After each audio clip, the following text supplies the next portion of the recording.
Who killed Kennedy, and would you vote for a presidential candidate who is into exposing the truth on it? The CIA was involved in my uncle's murder.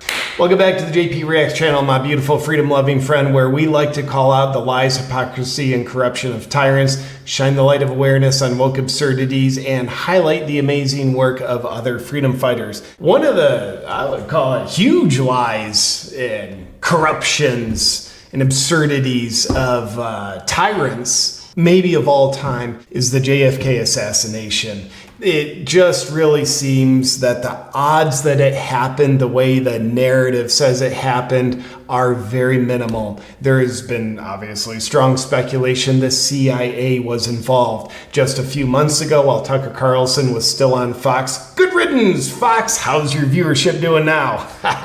But Tucker Carlson had a source, he left the source unnamed, who apparently has had firsthand experience, their own eyes on the documents that the CIA has refused to release with regard to the information on how JFK was killed, why he was killed, and that person told Tucker Carlson the CIA was definitely involved. Kind of makes you think. And then beloved presidential candidate Robert F. Kennedy Jr., the nephew of JFK, the son of Robert F. Kennedy, who was also assassinated. Do you think he's looked into the topic a little bit? Well, he has. Now, I love Robert F. Kennedy Jr., full disclosure. I think he is someone who has a very earnest devotion to pursuing truth. I think his politics are simple. He tells the truth, the best truth as he knows it. So there's a really great clip of Robert F. Kennedy Jr., who was recently on Lex Fridman's podcast. So I want to take a look at that as they get into JFK's assassination. And as we think about this, you just got to think, so many presidential candidates, they won't even talk about this topic. There's been presidential candidates who have promised, like, hey, when I get in office, I'm going to release the JFK files that the CIA has been hiding, concealing for years, which kind of makes them look guilty, doesn't it? Then they get into office and they never do. But someone who is pursuing truth, that is something they actually would do. Also, fun fact, before we get into this clip, the term conspiracy theory was actually invented by the CIA back in the 1960s, and the term was applied to anyone, anything that was explaining the JFK assassination in a way that didn't fit the CIA's official narrative. So, given that that is allegedly a fact, just kind of makes you think, wow, the term conspiracy was invented to literally hide the truth. If we're just living in a world where JFK's assassination didn't go, oh, it's like a gunman on the grassy knoll, it was definitely Lehigh Harvey. If it didn't go that way, then the term conspiracy theory was born out of the intention to conceal the truth. Think about that. Let's take a look at this clip. John F. Kennedy is a singular figure in that he was able to have the humility to reach out to Khrushchev, and also the strength and integrity to resist the, what did you call them, the salad brass and institutions like the CIA. So that makes it particularly tragic. Resisted the solid brass because apparently JFK did not want to go to war in Vietnam.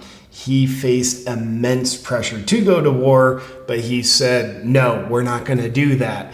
And some would speculate that was the primary motive for someone, maybe goes by three-letter initials, might have had for taking him out of the picture. That he was killed. To what degree was CIA involved, or the various bureaucracy involved in his death? The evidence that the CIA was involved in my uncle's murder, and that they were subsequently involved in the cover-up and continue to be involved in the cover-up. I mean, there's still 5,000 documents that they won't release. Yeah, CIA, you have 5,000 documents you won't release on JFK's murder. Why won't you release them? Just because, we don't have time to, pick them up and, share, make copies. The copier's been broke for 30, 40, 50 years. It's just, that's really... it kind of makes you look guilty when you've got 5,000 documents on the truth around JFK and you won't release it. It literally makes you look guilty. But looking guilty might actually be more advantageous than having beyond a shadow of a doubt in the public's eye that you are guilty. So you got to think, like, why would they make themselves look guilty? That's a horrible look. Why would they do that? Maybe because that horrible look is better than an even worse look. 60 years later is, I think, so insurmountable and so, mountainous and overwhelming that it's beyond any reasonable doubt. So RFK, he's entitled to his opinion, and he's obviously looked into the topic a lot, says beyond any reasonable doubt, CIA was involved. And by the way, you see these wood ducks in the background. It reminds me of my grandparents' house from when I was a kid. Including, dozens of confessions of people who were involved in the assassination. But now, I didn't know that in these 5,000 documents the CIA won't release, there's allegedly dozens of confessions from people who were involved. Like, that seems like important information someone ought to know about other than the people who those confessions would potentially incriminate. A confession, that's powerful. Like, someone other than the CIA should probably be able to take a look at those confessions. The CIA, sorry to interrupt again.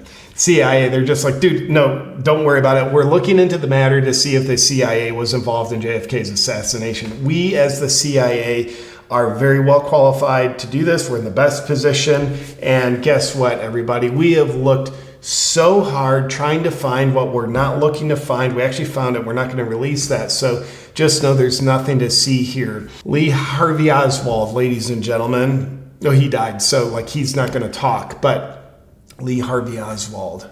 Kind of document. And, it came as a surprise recently to most Americans, I think, the release of these documents in which the press, the American media finally acknowledged that, Lee Harvey Oswald was a CIA asset, and he was recruited, in 1957. Which, by the way, just that fact alone, that Lee Harvey Oswald was an asset of the CIA. He was recruited. However extensive the assetness is, that alone connects the CIA to Kennedy's murder. The fact that Oswald allegedly pulled the trigger, just that fact alone, that means the CIA is connected. We're allowed to say that, and I just said it. And there might be more. He was a Marine working at the Accuses Air Force Base, which was the CIA Air Force Base, with the U-2 flights, which was a CIA program, and that he was recruited by James Jesus Angleton, who was the director of counterintelligence, and then sent on a fake defection to Russia, and then brought back, to Dallas. And people didn't know that, even though it's been known for decades. But if you knew that and said that, then you're a crazy conspiracy theorist, according to the CIA, who invented the term conspiracy theorist. It never percolated into the mainstream media because they have such an allergy to anything that challenges the Warren Report.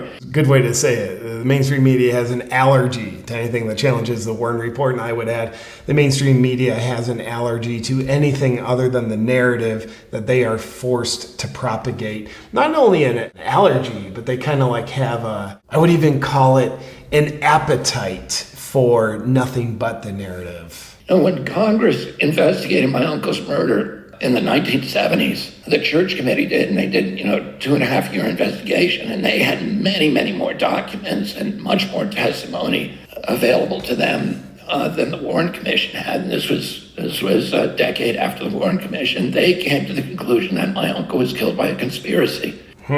By the way, I bet the CIA with their 5,000 documents, back in the 60s, I'd imagine now they're wishing dude, I wish we had computers back then. Everything was digitized because we could then just upload all this onto Hillary Clinton's servers and then it gets to disappear that way. But damn it, we have hard copies of these things. And there was a division where essentially one guy on that committee believed it was primarily the mafia. But Richard Schweitzer, the senator head of the committee, said, straight out, the CIA was involved in the murder of the President of the United States. I don't think it'd be too far-fetched to say the CIA, people Fauci works for, organizations like that. Not too far-fetched to suggest they themselves are the mafia. Very organized crime. Oh, if I've talked to most of the staff on that committee, and they said, yeah, and the CIA was stonewalling us all the way through. Why would the CIA be stonewalling the investigative committee? Weird how they're willing to look guilty. Again, looking guilty might be a better alternative to being found out as irrefutably guilty. And the actual people that the CIA appointed, George Johannides, who the CIA appointed as liaison to the committee, they brought him out of retirement. He had been one of the masterminds of the assassination. I mean, it's impossible to even talk about a tiny fraction of the evidence here. And what I suggest to people, there are hundreds of books written about this that, assemble this evidence and mobilize the evidence. The best book to me for people to read is James Douglas's book, which is called The Unspeakable. There you have it. By the way, I haven't had the pleasure of reading this book yet. I think I will get it. JFK and the Unspeakable by James Douglas. It'd be good reading at night, so I won't be able to sleep. But it's better to be a little bit disturbed by the truth and a little bit comforted by sleeping hypnosis that disconnects us from truth. Beautiful information, in my opinion, raises curiosities from, I would dare say, a very credible source, Robert F. Kennedy Jr., the nephew of JFK. He's raising questions. Obviously, he has his opinion, obviously. And the fact that he's a presidential candidate, so willing to speak truth about all subjects, here just the assassination, but about all subjects when compared to any other presidential candidate, they're completely unwilling to touch these subjects. Certainly President Trump would be approaching them. But nonetheless, I really admire RFK, his pursuit of truth and his willingness to speak the best truth as he sees it. And I appreciate you watching, getting curious, being maybe a conspiratorial-minded person rather than a narratively-minded person. So I do hope in our lifetime that the irrefutable truth, admissions, it's out there. But in the meantime, I think our best discernment is the best we have. And I think that's cool because the truth shall set us free. And we're the ones that have to find the truth. So thank you, Freedom Lover, for taking a look at this. But before you go, I want to tell you about something really exciting that has to do with benefiting your health, helping you take control of your health. I'm sure you've heard these stories, but have you ever wondered why some people who are diagnosed, given a timeline, and end up following their doctor's orders and die exactly when they were told they were gonna? And why other people get the same diagnosis but choose a different path and keep on living? As you might know, I'm proud to say I'm featured in a groundbreaking film called The Inside Effects, How the Body Heals Itself, that answers this question and many more. Now, I want to tell you about something really cool in just a second, but first, if you haven't already seen the movie, then just go to theinsideeffects.com to find out how you can watch the movie for free. It's awesome. Now, here's the other cool part. What I want to talk to you about right now is your next step to being as healthy as you can possibly be.